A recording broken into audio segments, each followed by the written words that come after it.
Assalamualaikum warahmatullahi wabarakatuh. Perkenalkan, nama saya Larasya Elusari Viro dengan NIM C1B019162 Prodi Manajemen Universitas Jambi. Di video kali ini saya akan membahas mengenai timbul dan hapusnya hutang pajak. Kita akan mulai dari kenapa hutang pajak bisa timbul. Meski belum ada peraturan yang menjelaskan tentang timbulnya hutang pajak, para praktikus saat ini menggunakan dua teori atau dua ajaran yang mengatur timbulnya hutang pajak. Yang pertama, ajaran Fornil. Hutang pajak timbul karena dikeluarkannya surat ketetapan pajak oleh Fiskus. Hal ini terjadi jika pemungutan pajak dilakukan dengan Vehicle Assessment System, yaitu sistem pemungutan pajak di mana jumlah pajak yang harus dibayar dan dihitungkan oleh Fiskus.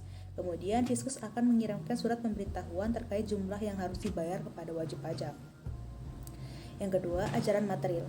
Hutang pajak timbul karena berlakunya undang-undang tanpa diperlukan suatu perbuatan manusia, asal dipenuhi syarat adanya suatu table stand. Table stand ditentukan sendiri di dalam undang-undang pajak yang bersangkutan. Terdiri dari keadaan, perbuatan, atau peristiwa tertentu yang harus dikenakan pajak. Surat ketetapan pajak dalam ajaran ini tidak menimbulkan hutang pajak, hanya untuk memberitahukan dan menetapkan besaran hutang pajak. Sebab-sebab yang membuat seseorang memiliki hutang pajak diantaranya, yang pertama perbuatan, yaitu mendirikan bangunan, melakukan kegiatan impor atau ekspor, serta berpergian ke luar negeri. Yang kedua, keadaan, yaitu memiliki tanah atau bumi dan bangunan, memperoleh penghasilan, serta memiliki kendaraan bermotor. Yang ketiga, peristiwa atau kejadian, yaitu mendapat hadiah undian. Jadi sampai saat ini, para praktikis menggunakan dua ajaran ini untuk menilai munculnya hutang pajak pada wajib pajak. Jika timbul hutang pajak, maka ada yang namanya penagihan pajak. Apa itu penagihan pajak? Menurut Rushdie, yaitu penagihan pajak adalah serangkaian tindakan agar wajib pajak melunasi utang pajak dan biaya penagihan pajak dengan menegur atau memperingatkan, melaksanakan penagihan seketika dan sekaligus memberitahukan surat paksa, mengusulkan pencegahan, melaksanakan penyitaan, dan melaksanakan penyanderaan dan menjual barang yang telah disita. Ada beberapa jenis penagihan pajak. Yang pertama, penagihan pasif. Untuk jenis penagihan pasif, DIP menerbitkan surat tagihan pajak, surat ketetapan pajak kurang bayar, surat ketetapan pajak kurang bayar tambahan, dan surat keterangan pembetulan, surat keterangan keberatan, serta putusan banding yang mengakibatkan pajak terhutang menjadi lebih besar. Dalam jenis ini, Fiskus hanya menyampaikan kepada wajib pajak bahwa terdapat pajak terhutang. Apabila dalam jangka 1 bulan sejak dikeluarkannya STP atau surat-surat jenis lainnya, wajib pajak tidak membayar utang pajaknya, maka Fiskus akan menetapkan penagihan aktif. Yang kedua, penagihan aktif. Penagihan aktif adalah proses selanjutnya setelah penagihan pasif tidak berhasil. Dalam penagihan aktif, Fiskus dan jurusita pajak memiliki hak dan berperan aktif untuk tindak sita serta lelang. Yang ketiga, penagihan seketika dan langsung. Penagihan seketika dan langsung ini adalah penagihan pajak yang dijalankan oleh Fiskus maupun jurusita pajak terhadap wajib pajak langsung, tanpa menunggu tanggal jatuh tempo penurusan pajak. Penagihan pajak pun mencakup keseluruhan utang pajak dari segala jenis pajak, masa pajak, serta tahun pajak. Tujuan penagihan pajak seketika dan sekaligus adalah guna mencegah terjadinya pajak terutang yang tidak dapat ditagih. Apabila saat penagihan seketika dan sekaligus wajib pajak tidak membayar, maka jurusita pajak akan menunggu sampai tanggal jatuh tempo. Terus gimana sih tata cara penagihan pajak? Yang pertama, pejabat menerbitkan surat teguran setelah lewat waktu 7 hari sejak jatuh tempo pembayaran utang pajak. Dalam hal wajib pajak, tidak melunasi pajak, surat teguran atau surat peringatan adalah surat yang diterbitkan untuk pelaksanaan penagihan pajak. Jika dalam waktu 7 hari setelah jatuh tempo, penanggung pajak atau wajib pajak belum melunasi pajaknya, maka surat teguran ini akan sampai ke tangan penanggung pajak. Tujuannya adalah memberikan peringatan kepada penanggung pajak agar segera melunasi utang pajak sehingga tidak perlu lagi dilakukan penagihan secara paksa. Yang kedua, apabila setelah lewat waktu 21 hari terhitung sejak tanggal surat teguran disampaikan, penanggung pajak belum melunasi utang pajak, surat paksa diterbitkan oleh pejabat dan diberitakan secara langsung oleh jurusita pajak kepada penanggung pajak setelah datangnya surat paksa.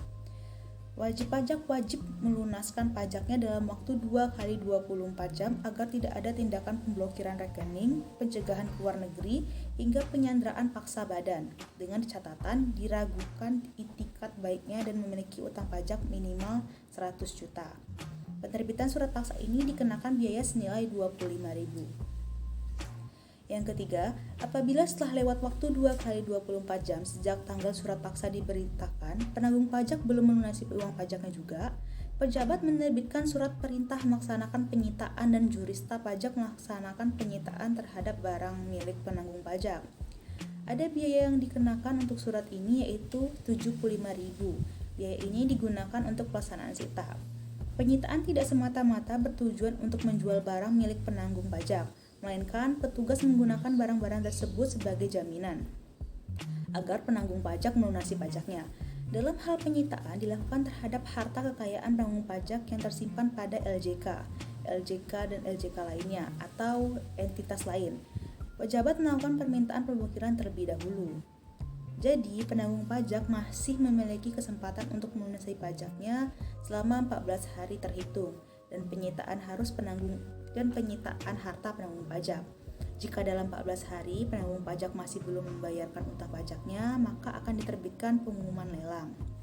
Pejabat melakukan penjualan barang sitaan penanggung pajak melalui kantor lelang negara. Penyitaan dilaksanakan oleh juru sita pajak dengan disaksikan oleh 2 orang yang dianggap sudah diawasi sebagai saksi berkewarganegaraan Indonesia, dikenal oleh juru sita pajak dan dapat dipercaya. Yang keempat, apabila setelah lewat waktu 14 hari sejak tanggal pelaksanaan penyitaan terhadap barang sitaan yang penjualannya dikecualikan. Apabila setelah waktu 14 hari sejak tanggal pelaksanaan penyitaan terhadap barang sitaan yang penjualan dikecualikan dan dari penjualan secara lelang, penanggung pajak belum melunasi utang pajak dan biaya penagihan pajak, pejabat segera menjual atau memindah bukukan barang sitaan. Dalam hal ini telah dilakukan upaya penjualan barang sita secara lelang atau penggunaan, penjualan, atau pemindah bukuan barang sitaan yang dikecualikan dari penjualan secara lelang. Pejabat dapat mengusulkan pencegahan. Pengusulan pencegahan dapat dilakukan setelah tanggal surat paksa diberitahukan tanpa didahului penerbitan surat perintah melaksanakan penyitaan. Pelaksanaan penyitaan atau penjualan barang sitaan dalam hal yang pertama, objek sita tidak dapat ditemukan. Yang kedua, utang pajak sebagai dasar penagihan pajak mendekati kadaluarsa penagihan. Yang ketiga, berdasarkan data dan informasi terdapat indikasi penanggung pajak akan meninggalkan Indonesia untuk selama-lamanya atau berniat untuk itu.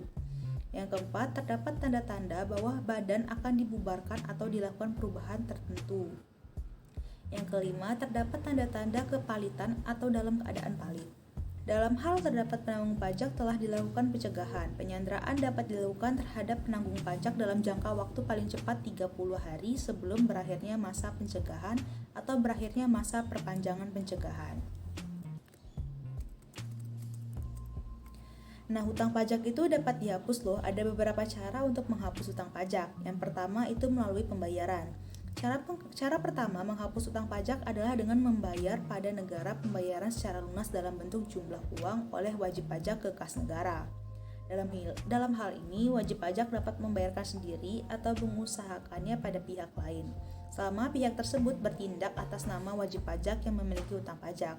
Selain itu, pembayaran ini perlu menggunakan mata uang yang berlaku di negara tersebut, contohnya di Indonesia adalah rupiah. Yang kedua, kompensasi. Kompensasi dapat dilakukan jika wajib pajak memiliki kelebihan dalam pembayar pajak sehingga dapat digunakan untuk membayar utang pajak. Kelebihannya bayar pajak sendiri dapat terjadi karena berbagai hal seperti perubahan undang-undang pajak, kekeliruan pembayaran, adanya pemberian pengurangan, dan sebagainya. Karena itu, kelebihan pajak ini dapat dikreditkan. Wajib pajak dapat menghapus hutang pajak menggunakan cara ini dengan syarat ia wajib mengajukan sendiri kepada pejabat pajak. Selain itu, wajib pajak tidak bisa mengkompensasikan utang pajak dengan utang biasa karena berbeda konteks. Kompensasi dapat berupa yang pertama kompensasi kerugian. Ini terbagi menjadi 3 jenis yaitu kompensasi kerugian yang mendatar, kompensasi yang tegak, dan kompensasi kerugian perang. Yang kedua, kompensasi pembayaran. Ini dapat dilakukan jika salah satu pihak memiliki utang dan memiliki ketagihan pada pihak lain. Jika ingin menggunakan cara kompensasi, ada beberapa syarat yang perlu diperhatikan. Yang pertama, bahwa pada saat yang sama, kedua subjek saling mempunyai tagihan. Yang kedua, hal yang dikompensasikan hanyalah dua utang berupa uang dan barang yang sama macamnya. Yang ketiga, kompensasi berlaku kepada hukum, bahkan jika itu pihak yang berutang tidak mengetahuinya dan saling menghilangkan utang yang sama besarnya pada saat yang sama. Yang ketiga, kadaluarsa. Kadaluarsa di sini adalah kadaluarsa penagihan. Melansir dari DIP, hak untuk menagih pajak kadaluarsa setelah melampaui waktu 5 tahun terhitung sejak tanggal terutang pajak atau berakhirnya masa pajak, bagian tahun pajak atau pajak yang bersangkutan. Kadaluarsa penagihan pajak dapat dicegah dengan melakukan penagihan teguran dan penagihan dengan mengajukan permohonan keberatan atau penangguhan. Selain itu, ada dua macam kadaluarsa dalam hal utang pajak. Pertama, kadaluarsa lemah, yaitu penagihannya kadaluarsa. Dan kedua adalah kadaluarsa kuat, yaitu utangnya kadaluarsa. 4. Pembebasan. Alternatif lain untuk menghapusnya utang pajak adalah dengan cara pembebasan. Namun, pembebasan di sini pada umumnya bukan berarti menghilangkan pokok utang pajak, menyediakan sanksi administrasi terkait utang pajak. Tapi utang pajak dapat berakhir dengan pembebasan, karena cara ini merupakan sarana hukum pajak untuk melepaskan tanggung jawab wajib pajak berupa pembayaran pajak. Pembebasan hanya diperuntukkan terhadap wajib pajak yang secara nyata dikenakan pajak, tetapi tidak memenuhi syarat-syarat yang ditentukan dalam Undang-Undang Pajak untuk diberikan pembebasan. Sekalipun demikian, wajib pajak tetap wajib menaati undang-undang pajak yang memberikan pembebasan sehingga tidak terjadi pelanggaran hukum yang berakibat dalam dikenakan sanksi hukum pajak. Yang kelima, penghapusan atau peniadaan. Penghapusan utang pajak mirip dengan cara pembebasan. Perbedaannya, cara penghapusan diberikan karena keadaan keuangan wajib pajak. Penghapusan juga merupakan cara untuk mengakhiri utang pajak, namun hanya dengan alasan tertentu seperti wajib pajak terkena musibah atau karena dasar penetapan yang tidak benar. Ketika utang pajak telah dihapus, perikat pajak akan berakhir sehingga wajib pajak tidak lagi memiliki kewajiban membayar pajak yang terutang. Peniadaan utang pajak hanya dapat terjadi karena berdasarkan permohonan wajib pajak yang dikabulkan oleh pejabat pajak dapat berupa sebagai berikut. Yang pertama, peniadaan sebagai utang pajak adalah perbuatan hukum oleh pejabat pajak untuk melakukan pengurangan atas sejumlah utang pajak yang dibayar. Yang kedua, peniadaan secara keseluruhan utang pajak adalah perbuatan hukum oleh pejabat pajak untuk meniadakan seluruh utang pajak yang seharusnya dibayar. Baiklah, sekian video penjelasan yang dapat saya sampaikan. Bila ada kekurangan, saya mohon maaf dan terima kasih atas perhatiannya. Wassalamualaikum warahmatullahi wabarakatuh.